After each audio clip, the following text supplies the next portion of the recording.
Well, hello, hello. Buenas tardes. Hoy estamos más temprano que lo habitual, un día antes también, pero bueno, aprovechando esta oportunidad inigualable de tener hoy como invitado al rabino Yosef Garmón. Me siento muy honrada. Yosef es pues toda una personalidad en redes sociales, pero más allá de eso es un hombre que ha dedicado sus años como líder religioso en las comunidades donde ha estado para hacer grandes cambios, justamente entre la población más necesitada, donde hay pues pobreza extrema y mucha marginalidad. Entonces creo que ilustra perfectamente lo que hemos venido hablando desde hace ya varios episodios, que es uno de los preceptos más importantes para nosotros los judíos, que es el Tikkun Olam, reparar el mundo. Les cuento un poquito más del rabino Garmón, no sé cómo lo voy a llamar, si rabino o Yosef, no sé. Es 12 años menor que yo, entonces bueno. Yosef nació en Jerusalén, pero estudió su primaria, secundaria y ya sus estudios universitarios entre Israel, Canadá y México. En México, de hecho, fue donde terminó de convertirse en rabino, donde ya hizo su formación alágica y talmúdica para convertirse en rabino. Y luego estuvo como rabino principal en la ciudad de Cali, en Colombia, y también en México, y actualmente no sé si fue rabino en México, eso creo que me lo estoy inventando, pero actualmente es el rabino de Guatemala. En estos momentos está en Israel cumpliendo su servicio como reservista. Entonces, bueno, ya me voy a poner los anteojos porque no veo nada, ¿ok? Y vamos a mandarle aquí la invitación. Todavía no. Ok, aquí está.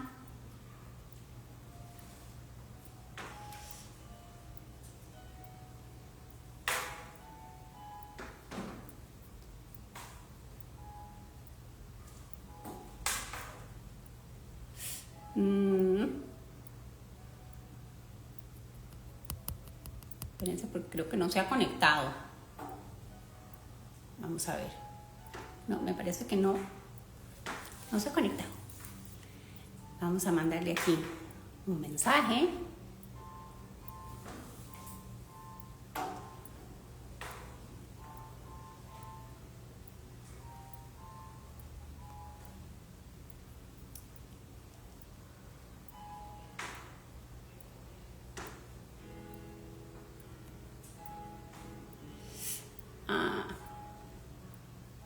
Bueno, tiene que estar por unirse pronto.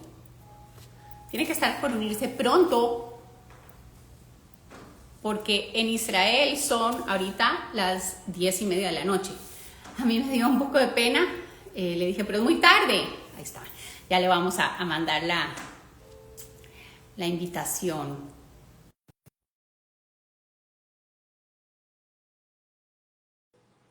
Vamos a ver.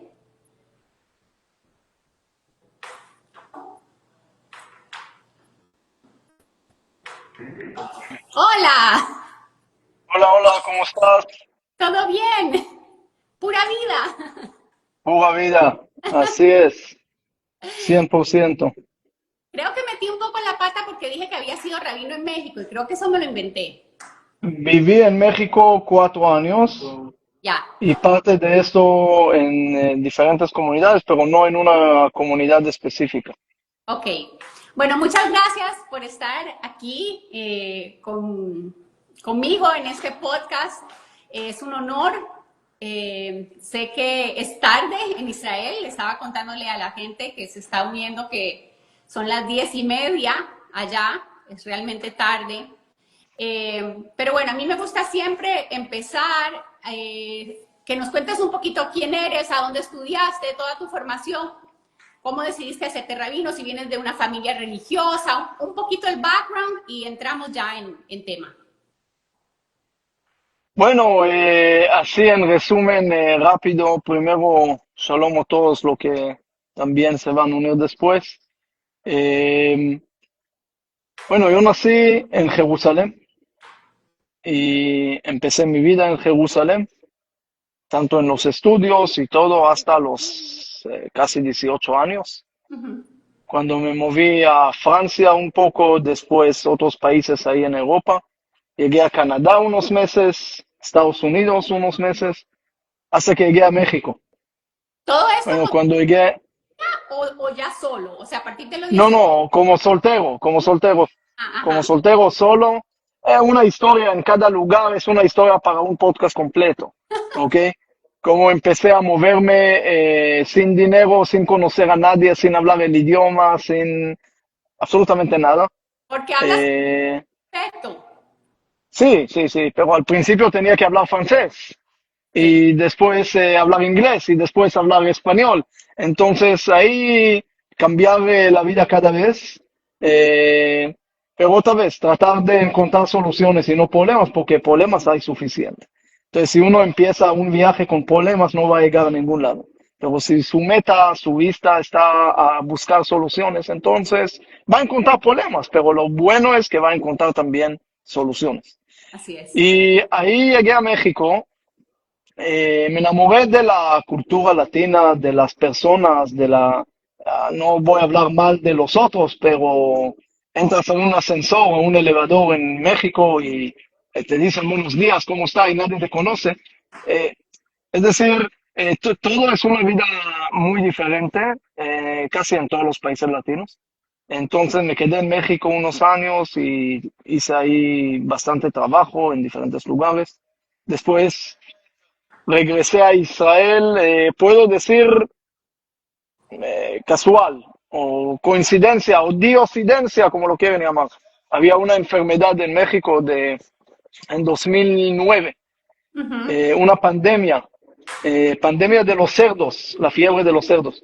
Ajá. Entonces le dije a mi amigo, vamos a regresar a Israel 2, 3 semanas, de ahí vamos a Lejano Oriente un poco y se tranquiliza la cosa y regresamos a México. Y cuando llegué a Israel, bueno, una familia religiosa donde lo visité cuando estaban en México, también llegaron a Israel y la señora me dijo, mira, ¿te acuerdas que te conecté con una señora, una chica, y hablaban por mail? En ese momento no había ni WhatsApp. No, no era tan lejos, pero el mundo avanza rápido. Y bueno, le dije, sí, pero ¿qué tiene que ver esto ahora? Me dijo, ya estás en Israel, ella está en Israel, sálvense. Y le dije, mira, si ella está dispuesta de casar en 2 semanas y irse al lejano oriente, a un lugar, entonces sí, pero si no, no tengo ninguna intención de casarme. Bueno, al final para hacer la corta la historia, terminamos casándonos. Y nos casamos muy rápido, en 3, 4 semanas. Pero Y poco tiempo de... tú venías de una familia religiosa.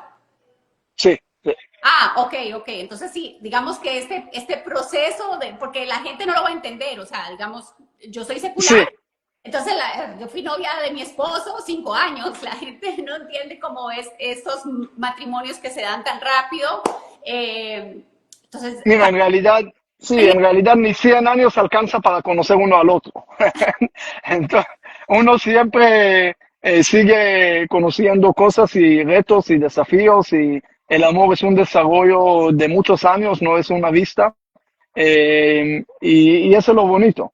Pero sí, una parte de que podemos discutir en otro podcast, si es algo sano, si no es sano, si es bueno, si no es bueno, pero yo personalmente no me arrepiento. nah, mira, yo Entonces, escucho muchos podcasts, me encanta escuchar un podcast de historias de parejas que son religiosas. Algunos salen más tiempo, otros salen menos tiempo, pero es que cuando sabes que es la persona, sabes que es la persona, es como lo sabes, o sea, no tiene que pasar 5 años o 10 años para que eso suceda. Entonces, a ver, tal vez si yo hubiera venido de una familia religiosa, creo que después de un mes de salir con mi esposo también hubiera escogido casarme con él. Y ya tenemos casi 20 Sí, sí, casados. wow. Así es, la verdad es algo que, digo, es costumbre también, es parte de la mentalidad, parte de la cultura. Sí, Uno va aceptando las cosas. Hay lugares que ni siquiera conocen ni de vista casi hasta el punto del matrimonio. sí, Tanto con los árabes, en algunos lugares funciona así hasta que sale un chiste que dice uno, ahí está esperando en el altar para ver a su esposa por primera vez, ahí en la boda, en la fiesta. Y de repente ve una tipa que casi no camina, coja y no camina bien, y le dice a su papá así en voz baja, mira papá, ella no camina bien. Entonces el papá le dice, tranquilo, puedes hablar eso, ella tampoco escucha. Entonces ahí salen cosas así, pero también los hasídicos, de la ultra religiosos, de los hasídicos, muchos de ellos, de la parte de Gur, de Bet, de otros, eh, lo conocen tal vez 5 minutos. ujú, Y los papás cierran todo. Es decir, son decisiones de los papás más que de los novios. sí, Y ahí es una parte que hasta hoy sigue, obviamente, en muchos lugares se desarrollan, algunos ya lo conocen más, van más y las cosas van cambiando. Pero en realidad creo que podemos encontrar lapsos de tiempos de 1 minuto hasta gente que conocen 30 años y todavía no pueden casarse. sí, Porque demasiado tiempo también a veces uno le entra diferentes cosas. Porque al final tenemos que entender que el matrimonio es algo al principio que no tiene lógica. Es agarrar la cosa más complicada del mundo que es la mujer y la otra cosa más complicada del mundo que es el hombre y que vivan juntos. Eso es una cosa tremenda, eso es una cosa que es un fracaso antes que empieza. Pero gracias a Dios vemos que también el amor nace cuando uno se esfuerza, cuando uno da, cuando uno hace, y no como esa frase que dice que dos personas se unen para arreglar problemas que antes no lo tenían como separados. Entonces, algunos resumen el matrimonio en esa frase. Pero creo que una vez tenía un diálogo sobre el celibato, tanto en la parte, en los católicos, evangélicos, musulmanes, budistas, etcétera, etcétera, ujú, y cada uno dijo su punto su postura. Por ejemplo, el musulmán dijo que según el Corán se puede casar hasta con 4 mujeres y lo puedes mantener, porque Allah, Dios, conoce la naturaleza humana, que es muy animal, y por lo ujú, tanto le da permiso. El católico dijo que no, que los curas no se casaban porque era algo material, y bueno, la historiadora dijo que es otro tema económico, porque la iglesia no quería que el dinero se va a ir con los herederos, sino se regresa a la iglesia. Bueno, había muchos motivos y cada uno dijo su cosa. Cuando me tocó hablar, le dije, mira, el judaísmo, ustedes cada uno habló y respeto todas las opiniones, ujú, pero cada uno habló como si fuera la mujer, como una solución de la parte animal del hombre, que ni modo, no quiere hacer lo que quiere hacer, entonces no hay de otra, cásate, como no hay de otra. Le ujú, dije, no, el judaísmo ve el matrimonio como la única manera de completarse uno al otro, porque uno solo, como dijo Dios, no es bueno que el hombre esté solo, no es bueno. Esa es Dios dijo sobre todo la creación que es muy bueno, pero cuando llegó el humano solo, no es bueno.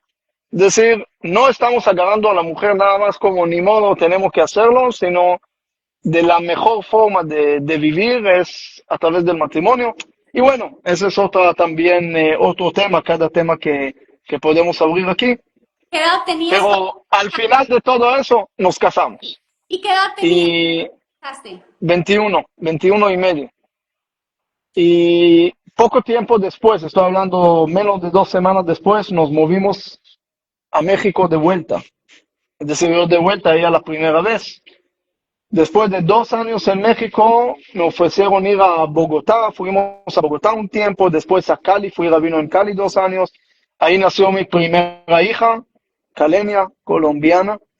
Y después queríamos regresar a Israel, pero otra diosidencia y nos encontramos en la comunidad de Guatemala, donde nació mi hijo. Y ahí una larga historia, puedo escribir una enciclopedia nada más sobre el tiempo en Guatemala, sobre los desastres, la creación de la coalición humanitaria, todos los proyectos humanitarios que salieron a todo el mundo a través de la base desde Guatemala. Eh, y sí, tengo mucho cariño tanto con Guatemala, con Colombia, con México y con todos los otros países donde trabajo hoy en día. ¿Ahora eres rabino en Guatemala o no?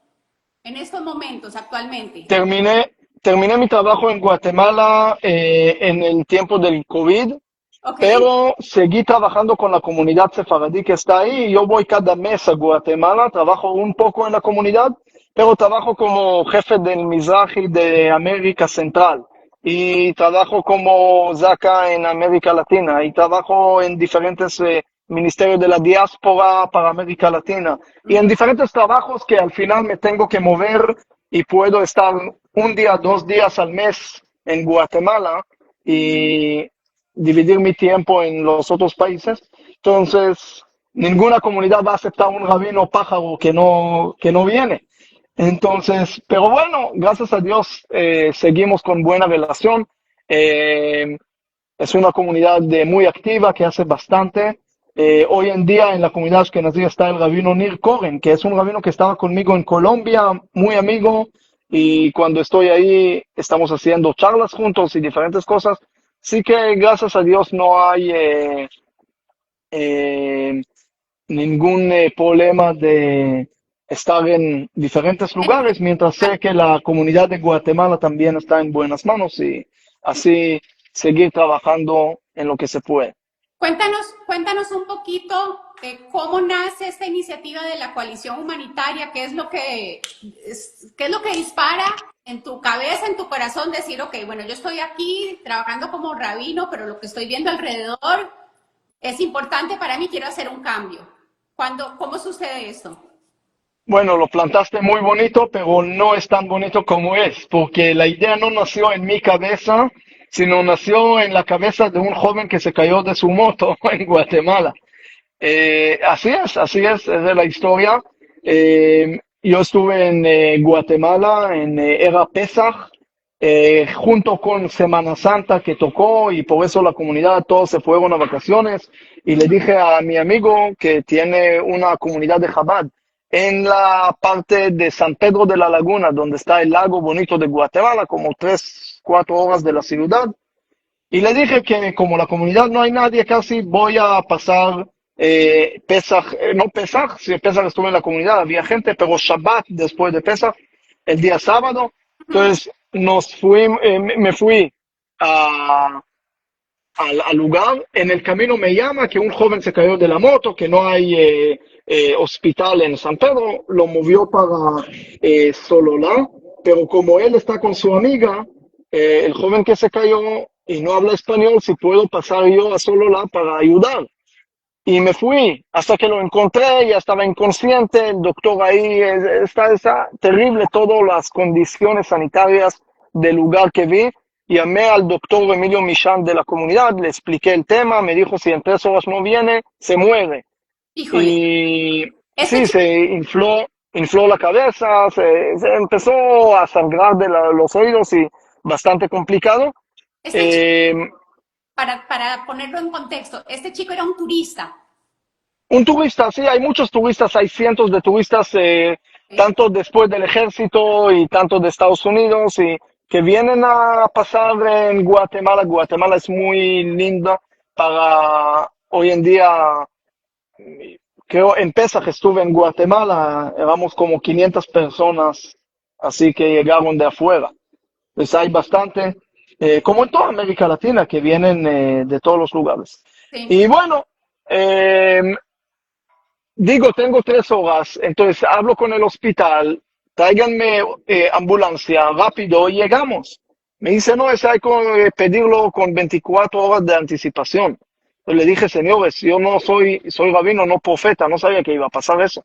Pero era más fácil cantar con los pescados mariachi en Yiddish que ellos me saquen algo. Entonces logré contactar un helicóptero con otro piloto y no se podía aterrizar ahí, lo teníamos que aterrizar en otro lugar, pero no me querían sacar al joven porque también hay que tramitarlo con 24 horas. Bueno, lo saqué de alguna manera, lo metí al carro, lo metí a esto, llegamos al helicóptero, llegó al hospital, pasó más de 2 horas en todo ese proceso y ya no lo lograron a despertar. Su hermano vivió en Estados Unidos, me llama, me pone en la línea Zaka, Mati Goldstein, que era el jefe de Zaka de la parte internacional, y me dice, mira, ¿qué se puede hacer? Vamos a mandar un avión especial para llevarlo a Miami. Y así fue, lo llevaron a Miami. Bueno, me llama este Goldstein, me dice que es Guatemala, le estoy explicando el tema, y me dice, mira, nosotros tenemos un curso intensivo avalado por Naciones Unidas, trabajamos en 40 países, de primeros auxilios, rescate ligero, lo podemos hacer en Guatemala también para que puedan dar atención más rápida a los lugares desconectados.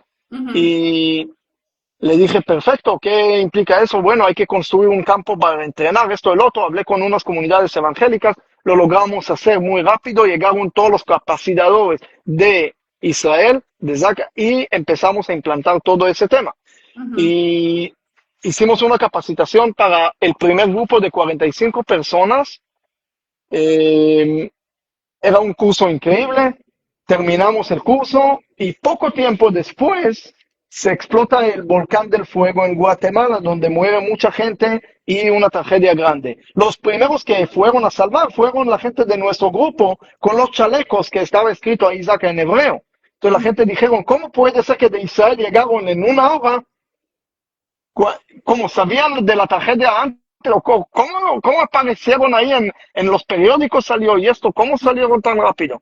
Y ahí empecé a explicar el tema y de repente se me empezaron a juntar los líderes de diferentes religiones en Guatemala y organizaciones internacionales y de todos los lugares. Y Zaka de Israel ya lograron a llegar y me puso en contacto con la oficina del primer ministro, ¿verdad?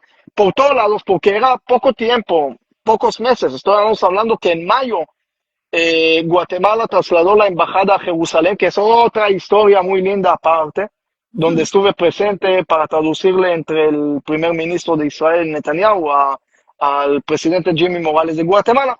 Y poco tiempo después, el 3 de julio, sí, estamos hablando muy poco tiempo después, pasó la tragedia del volcán.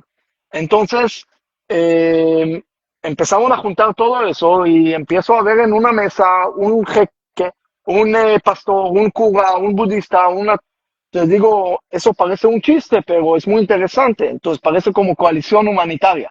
Y de ahí nació la parte de la coalición humanitaria en Wow. ese momento. Y de ahí ya creció mucho, ya logramos atraer comida, alimentos, ayuda, construir casas en la colonia Nueva Jerusalén, donde hoy en día estamos terminando de construir un colegio. Después en otras tragedias construimos otras colonias, Jerusalén de Oro en Karchá, en El Salvador, en Honduras, después en Turquía, Siria, en la guerra en Ucrania, en África, en Uganda, en Zimbabue, en Zambia, en Papua Nueva Guinea, en Wow. Nepal, en la India, en muchos países. Pero todo eso salió de ese joven que se cayó de la moto. Y un Pero, día me llama un joven, me dice que si lo recuerdo, le digo sí, claro que sí, pero recuérdame quién eres. Me dice, yo soy el joven que se cayó de la moto, ¿te acuerdas? Y dije, sí, claro. Y me dijo, me voy a casar. Le dije, seguramente eso se cayó de la moto. Y me dice, tú me salvaste la vida. Entonces le dije, yo no te salvé la vida. Tú sabes cuántas vidas estás salvando todavía. Y mm, cada Pesaj él me manda la foto actualizada de su familia. Hoy en día ya tiene 3 hijos. Y gracias a Dios, digo, uno wow, se cae de la moto en un lugar, no tenemos un efecto de mariposa más grande que eso. increíble, increíble historia. Pero a ver, para que la gente entienda cómo, ok, esto no tiene, no es, la coalición humanitaria no es parte de SACA. O sea, digamos, SACA No, los entrenó a ustedes para convertirse en esta organización que está ahora en tantas partes del mundo ha tenido presencia. Eh, pero tú eres el director, sí, ya. O sea que andas por todo el mundo haciendo digamos, estas labores de ir posicionando la organización en diferentes países, sobre todo supongo en zonas alejadas en donde... también previendo que van a llegar turistas de todas las nacionalidades, pero que llegan también muchos turistas de Israel, como sucede aquí, por ejemplo, en las playas, eh, y que haya ante cualquier situación pues un lugar donde acudir. Así es, sino también lugares donde hay israelíes o esto, sino simplemente también en todos los lugares pobres del mundo donde hay problemas de alimentos, de agua, diferentes lugares, venimos para ver cómo se puede actuar, para no preguntar por qué hay maldad, por qué hay cosas malas en el mundo, sino simplemente responder con buenas acciones para traer la respuesta y mejorar el mundo. Lo veo como un pilar bastante importante del judaísmo que empezó con un solo humano la creación. Al final, como siempre le digo a la gente, no llego por caridad, sino por hermandad. Somos hermanos, somos la misma familia y tienen que entender, Israel no es problema del mundo, es parte de la solución. No somos un país de guerra, somos un país de aporte, de ayuda, de luz. Lamentablemente ahora hay guerra, pero no es que queremos guerra, no queremos ganar guerra, no queremos tener guerras. Queremos paz. Israel siempre está presente en todos los lugares donde hay necesidad. Así es. Así es, cuando ha habido tragedias, me acuerdo perfectamente en el terremoto de México, que fue hace ya algunos años, cuando, cuando fue hace poquito, ¿a dónde fue? Creo que en República Dominicana, que se desplomó el techo de También, sí, una discoteca, eso fue apenas hace un par de meses. Los first responders siempre son de Israel, ¿verdad? Que es algo pues que yo comparto siempre en mis redes. Vean, gente, esto es Israel. O sea, como dices tú, estamos ahora en una guerra que además ha sido pues motivo para demonizar y amplificar el tema del antisemitismo a niveles que, como yo te escribí, incluso aquí en Costa Rica, que es un paisito así, lo sientes fuertemente en las redes sociales, en los medios noticiosos completamente polarizados. Cuéntanos cómo estás manejando tú esta situación para poder trabajar con comunidades de otras religiones como evangélicos, cristianos, cuando hay tanta presión, tanto ruido, tanto antisemitismo desde afuera. ¿Cómo has logrado no sé, esta química con estas otras comunidades religiosas, de otras denominaciones religiosas, a pesar de lo que está pasando en Israel? mira, creo que es parte de la respuesta es que primero tenemos que entender que en el mundo hay antisemitismo, pero hay mucho más filosemitismo. Hay mucho más amor a Israel que odio. Lamentablemente nosotros vemos la minoría que hace más ruido que la mayoría. Vemos porque las noticias no te van a sacar que uno caminó en la calle y no le pasó nada. Yo caminé hace poco en Atenas y estuve en París cuando pasó la guerra con Irán. Sí, yo, Justo estuve en París y me dicen, no, no puedes caminar con kippah, tiene que esto, tiene que el otro, que el judaísmo, que te van a matar, que no sé qué. Y de repente teníamos un evento enfrente del Torre Eiffel ahí con gente de Irán también bailando por todos lados. La gente llegaban con botellas de agua para ser parte de esto. Y es decir, tanta gente linda alrededor, no judía, que llegaron a apoyar y de repente uno que gritó Free Palestine o lo que sea y las noticias todas, gritó, odio, problemas. Pero, oye, ¿y dónde están todos que actuaron bien y apoyaron? Porque ellos no son noticia y ese tipo que tal vez no saben ni qué es Free ni qué es Palestine, pero esa es la noticia. Entonces, por supuesto que vamos a ver que hay más odio. Yo, desde que empezó la guerra, estuve en tantos países, ya dejé de contar, tanto en países árabes también, incluso en los lugares que son complicados, podemos decir, y también ahí encontré bastante gente que aman a Israel. Tengo ahora un libro que estoy escribiendo sobre filosemitismo para mostrarle al mundo, tanto en estadísticas, en números, en explicaciones, hay filosemitismo religioso, evangélico, bíblico, hay filosemitismo histórico que dice que lo que estaba a favor de Israel se quedó, hay filosemitismo genético que dice que son parte de algún pueblo de Israel, de los 10 tribus perdidos o lo que sea, hay filosemitismo tecnológico de los acuerdos de Abraham porque Israel puede aportar en diferentes lugares, hay filosemitismo cultural porque parte aman a la cultura judía, hay muchos tipos de filosemitismo, pero no voy ahora porque ese es un tema no para un podcast, es un tema para Un libro. una telenovela y más que un libro. Yo no estoy escribiendo el libro, más que estoy viendo cómo sacar cosas del libro para que no sea demasiado grande y nadie lo va a leer. Entonces, el tema es que hay tanto amor a Israel y cuando empezó la guerra, estuve en el ejército, pero también vi la importancia de salir afuera para hablar. Hicimos eventos tanto en Colombia, en casi todos los países latinos, demostrarle al mundo que había eventos con 30,000 personas y había eventos con 50 personas, pero lo común era que mucho amor que lamentablemente la gente no lo ven. ¿Por Y qué? esto Joseph, ¿por qué? es parte importante que tenemos que apoyar para transmitir. Claro. ¿Por qué crees que es algo que yo he escuchado mucho en las noticias pro Israel y en podcasts que dicen que Israel y los judíos de la diáspora perdimos la guerra de las relaciones públicas? Porque parte, creo yo, de que esto salga a la luz pública debería ser nuestra labor. Todas estas cosas que estás contando, que te pasó en París, algo tan bonito de encontrarte con los iraníes, de que llegan 30,000 personas a una actividad. ¿Qué le dirías tú a la gente en la diáspora? ¿Cómo hay que repetir y publicar y repostear, y replicar este mensaje para que la gente también vea que hay muchas personas a favor de Israel, que como dices tú, aman a Israel, porque lo que nosotros estamos consumiendo incluso como judíos es todo lo contrario. Sí, mira, nosotros tenemos normalmente parte de la naturaleza nuestra es quejarse y no estar conforme. El pueblo de Israel desde que salió de Egipto y Dios le dio la maná y milagros y le partió el mar y todo y todavía se quejaron que no hay agua y cuando hay agua que no hay carne y cuando hay carne que no hay pollo y que no hay pollo no hay sandías.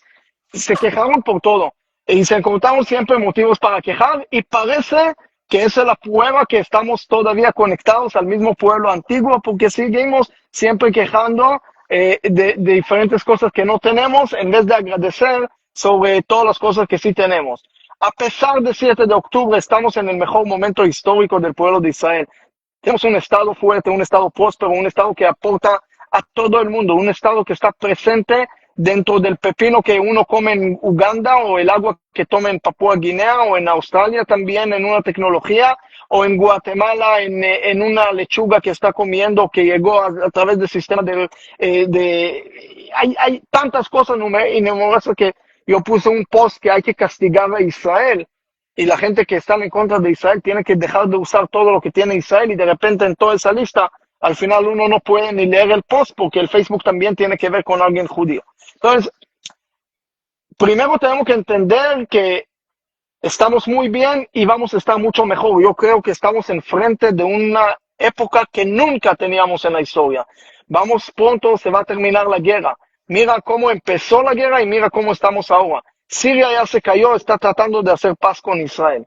El Líbano está tranquilo porque Hezbollah con toda la operación de los Viper y eso está casi eliminada, hay tranquilidad, Israel está ahí, yo estuve en Líbano, tenemos un control ahí. Hamas está casi 80% eliminado. Irán, mira todo lo que pasó en Irán, es decir, Israel podía hacer ahí como si fuera en su casa. Durante 12 días hacer lo que quería, eliminar a la primera fila de los importantes de la parte del ejército y científicos y mucho más cosas que todavía ni la gente sabe. Es decir, Arabia Saudita quiere hacer paz con Israel. Los acuerdos de Abraham siguieron estables. Tenemos y vamos a tener una época mucho mejor. Pero tenemos primero que apreciarlo. 1. 2. Tenemos también que hablar de las cosas positivas. Es imposible que yo estoy en diferentes grupos de WhatsApp y cada cosa, alguna manifestación pro-Palestina en un lugar por alguna calle ahí en México, todo el mundo tiene que saberlo por todos los ángulos y todos los videos tienen que ser transmitidos y publicados a través de todos los lugares y todavía me dicen, por favor, públicalo en tus páginas. Digo, no, señores. Es decir, yo voy a publicar lo contrario, porque, pero dicen, el algoritmo de Facebook es antisemita, porque siempre acá no. El algoritmo tiene el único propósito de dejarte más tiempo en la pantalla. Mientras él ve que una cosa como video pro-palestino es algo que todo el mundo pone, entonces entiende que es algo viral y lo vuelve más viral. Pero si todos nosotros vamos a poner en el mismo momento videos buenos, y hay, te digo, hay una cantidad, nada más en mi página hay más de 1000 videos diferentes de todos los lugares del mundo a favor de Israel. En Japón estuve, en Corea, en donde no.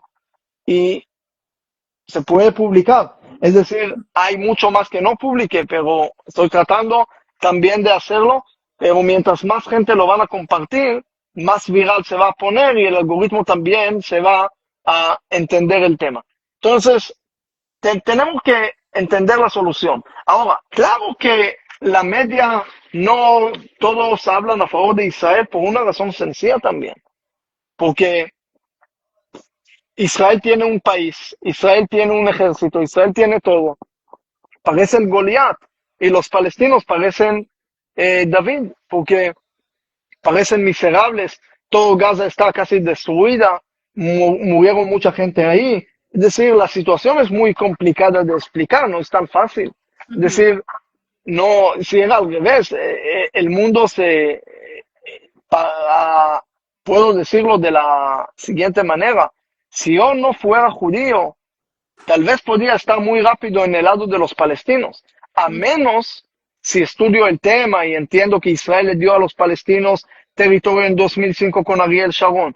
Más de 8 veces le ofreció un Estado palestino desde la Comisión de Peel en 1936 y en 1947 en Naciones Unidas en Plan de Repartición 181 y en 56, 67, 73. En 96, 99 Ehud Barak le ofreció casi todo Jerusalén. En 2005, 2006, 2005 Ariel Sharon le dio toda la parte de Gush Katif.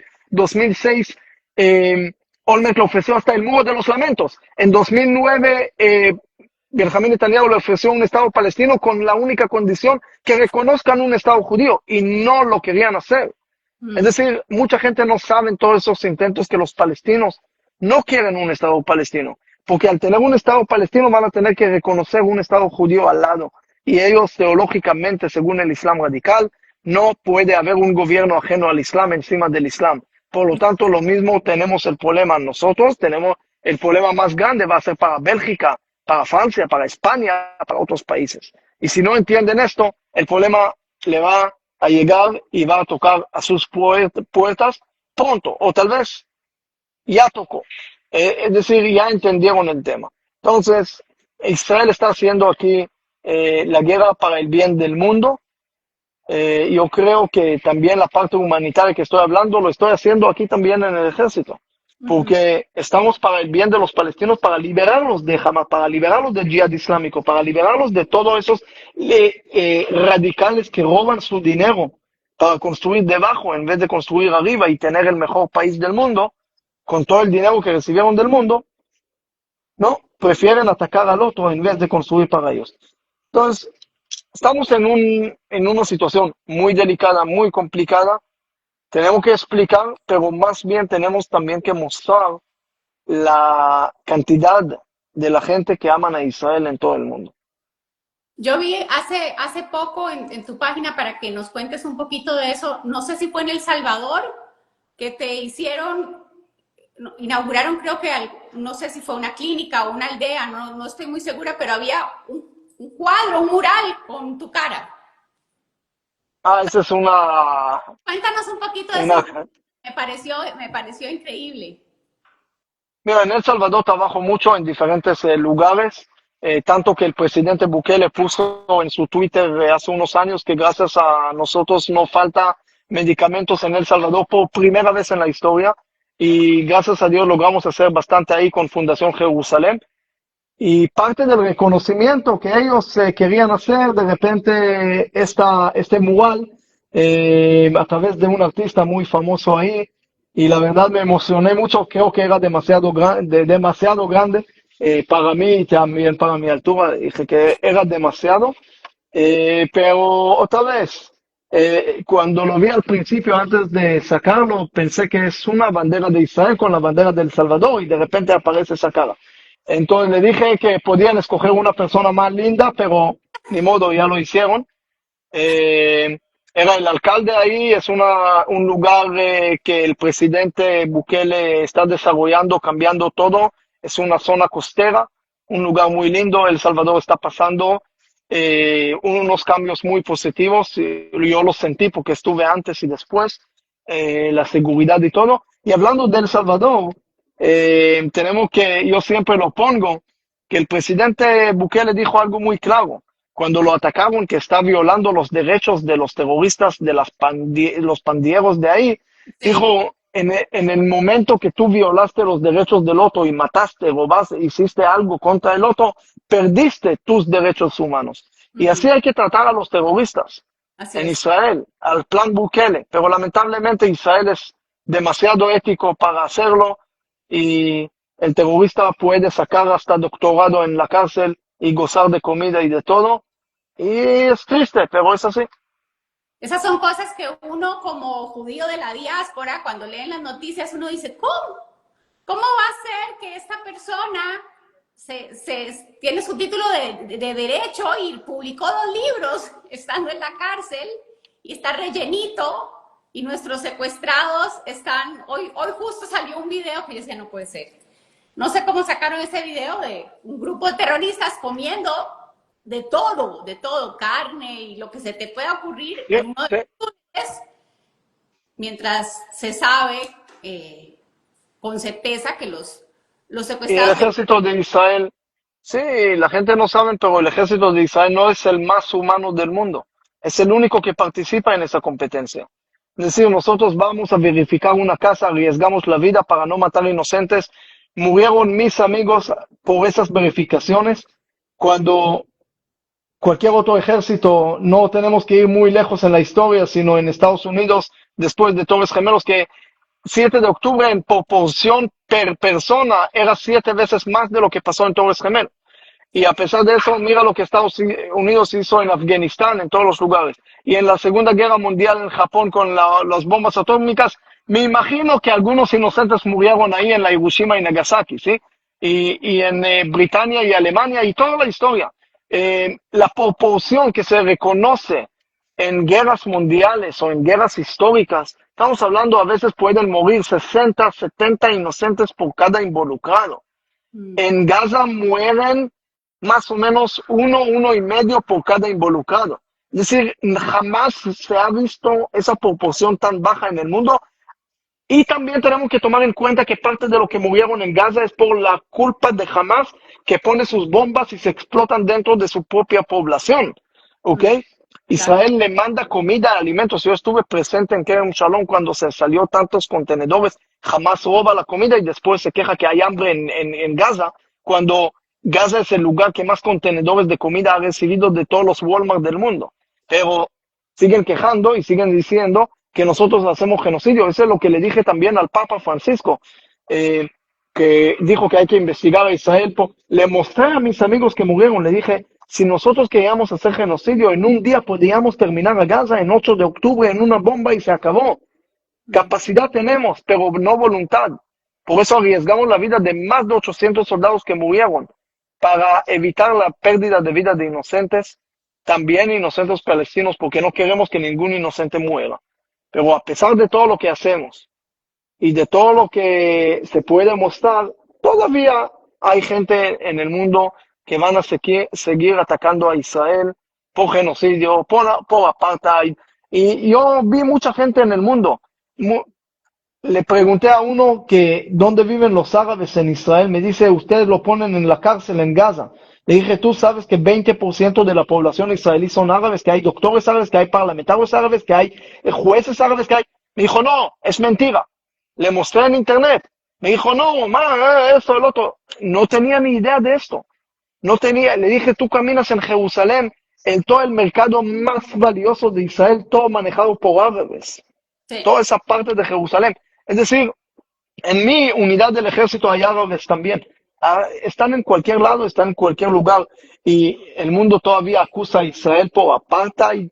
De los 400 millones de árabes que viven en Medio Oriente, en 22 países alrededor, los únicos que gozan de todos los derechos son los 2 millones que viven dentro de Israel.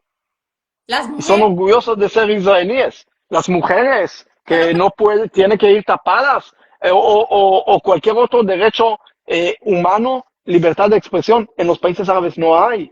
Y todavía siguen acusando a Israel cuando Israel es la única democracia del Medio Oriente que muestra todo lo contrario, pero todavía hay gente ciegos mentales y sordos sentimentales que no entienden la realidad.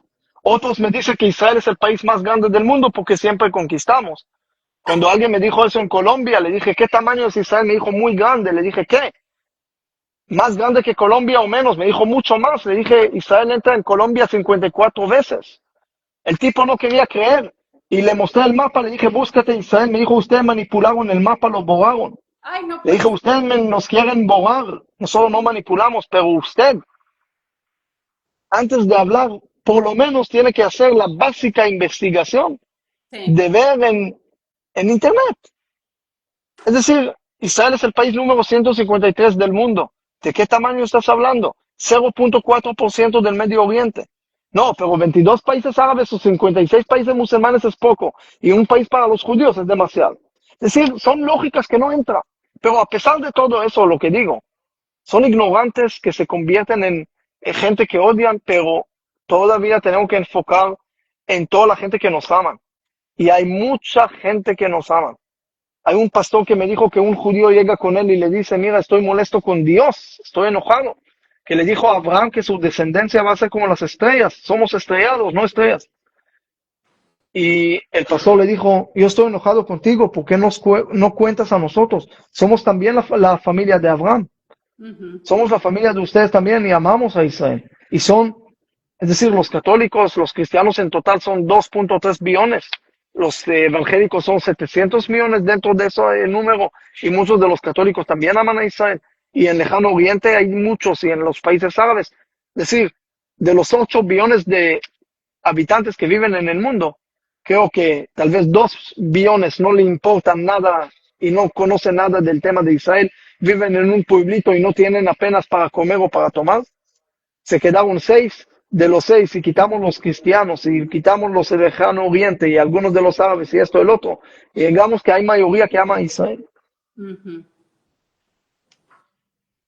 Sí, yo lo que creo es eh, que falta como te decía, como una onda expansiva de todas estas cosas buenas que hace Israel y que además tienen tanta influencia en, por ejemplo, en las comunidades católicas, cristianas, evangélicas. Una de mis amigas más queridas, que es como mi hermana, ella es digamos, ella es católica, pero pertenece a una comunidad cristiana que incluso tienen muchas tradiciones que están completamente arraigadas al judaísmo. Tanto así que Claro, compartimos. Sí, sí, para Pesaj hace un par de años los invitamos y casi que sabía más el esposo que nosotros. sí. Eh, y, y yo creo que lo que hay que buscar, yo puedo pensar que todavía, a pesar de que sí se siente en Latinoamérica el antisemitismo, no se puede tapar el sol con un dedo, pero pienso que si lo tengo que comparar con Norteamérica o con Europa, creo que en Latinoamérica todavía hay esperanza de cambiarle un poquito más el chip a la gente. Yo veo las cosas que pasan en Europa, en Francia, en Londres, en qué sé yo, lo que está pasando en Canadá, en Australia, y uno dice, híjole, o sea, esto se salió de control. Sin embargo, pienso que tal vez porque Latinoamérica es una región que la gente practica más la religión, mucho más que en Estados Unidos o en Europa, que son mucho más agnósticos, seculares, como se los quiera llamar. creo que todavía por ese lado podemos los judíos cambiar un poquito la mentalidad de la gente. Claro, por Pero supuesto.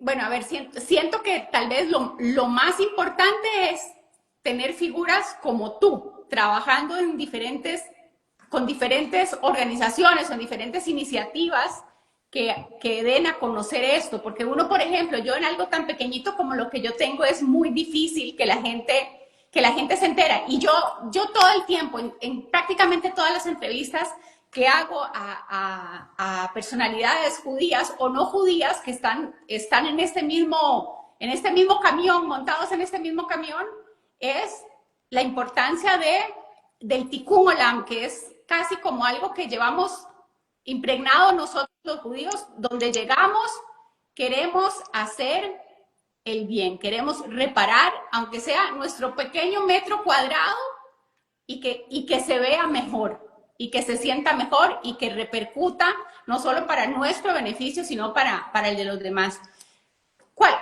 ¿Qué dirías tú, digamos, qué consejo le darías a los líderes comunitarios en Latinoamérica, en las comunidades judías, para que se involucren más y para cambiar justamente esta visión que tiene la gente desde afuera? ¿Cuál crees que debe ser nuestro papel? Bueno, hay muchas cosas que se puede hacer, pero más de todo, en vez que darle fuerza a cada cosa mala que pasa y cada manifestación y salir condenando a la manifestación o todo esto, primero es fortalecer la conexión con lo que nos aman, hacer mesas redondas, ir a visitarlos, traerlos a nuestras comunidades para que conozcan, hacer eventos juntos, fortalecer esos lazos porque son muy importantes. Es decir, generar amistad. Cuando hay amistad, se puede lograr bastante cosas. Entonces, primero es generar amistad y fortalecer lazos con lo que nos aman. Es decir, trabajar con lo que nos odian es más difícil. Primero, tratar de desarrollar esa fuerza tan grande que nos aman.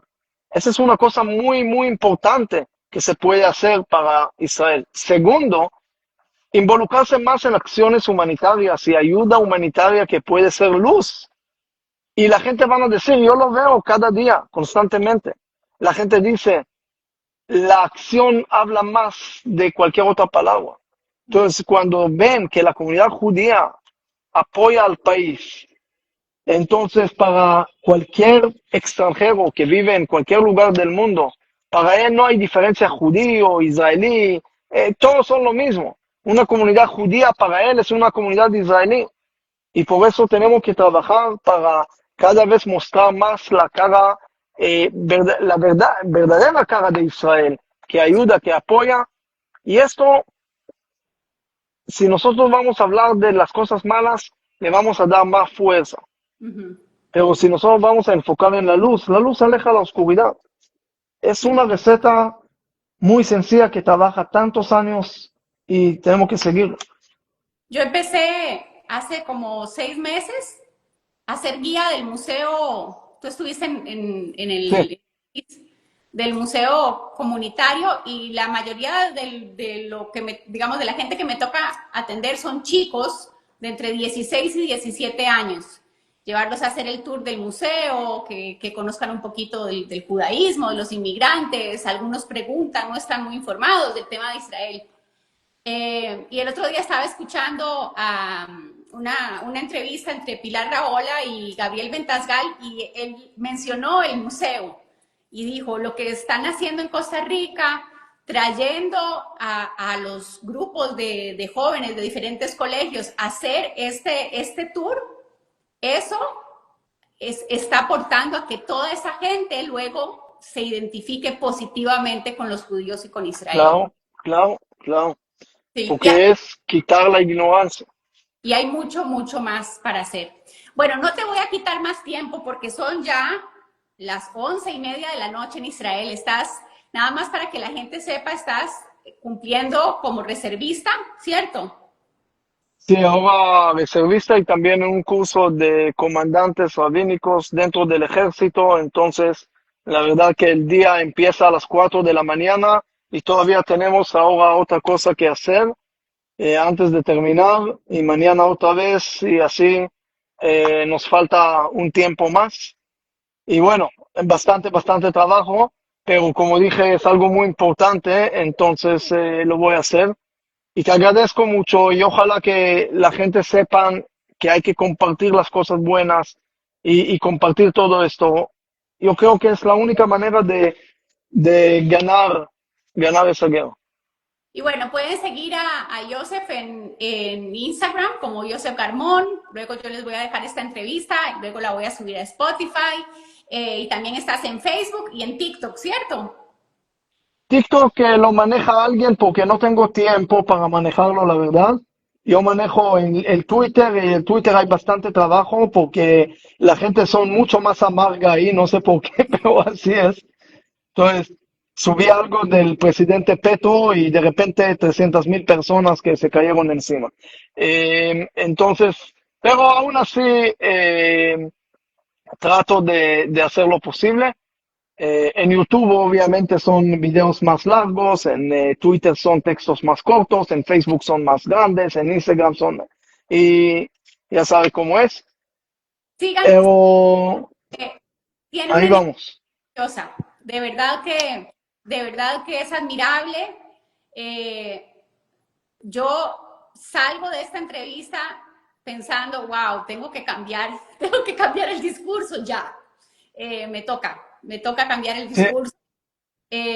Por supuesto, tengo un video en YouTube que hice en Colombia, que ahí que ahí muestro todo mi tesis sobre lo que es el filosemitismo. Hay algo muy profundo ahí, por qué hay antisemitismo y por qué la respuesta es filosemitismo.